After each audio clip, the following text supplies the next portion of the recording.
Avant que l'Amérique ne connaisse le nom El Chapo, la France expédiait de l'héroïne à New York en quantité suffisante pour changer l'histoire du crime mondial.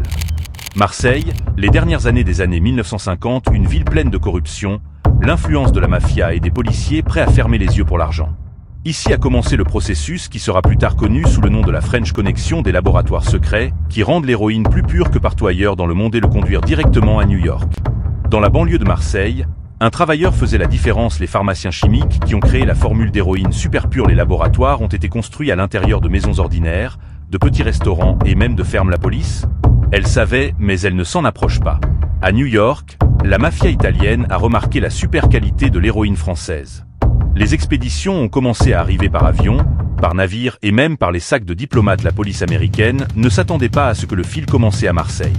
Après des années de silence, la police française a commencé à réaliser l'ampleur de la catastrophe. Il y avait une fuite à l'intérieur des appareils. Les officiers protègent la mafia pour des millions. La présidence française a donc décidé d'intervenir personnellement.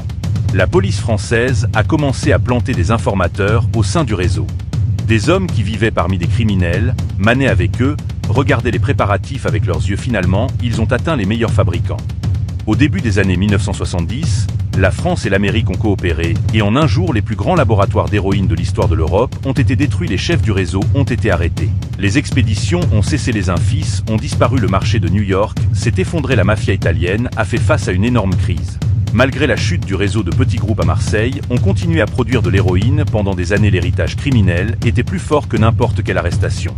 Aujourd'hui, French Connection est toujours enseigné au FBI et à la police française en tant que plus grand réseau d'héroïne d'Europe. Collection de la mafia, corruption, technologie et contrebande internationale. Ce n'est pas seulement une histoire de drogue, c'est l'histoire de deux villes mafia et d'une ligne qui combine deux continents. Ceci la connexion française.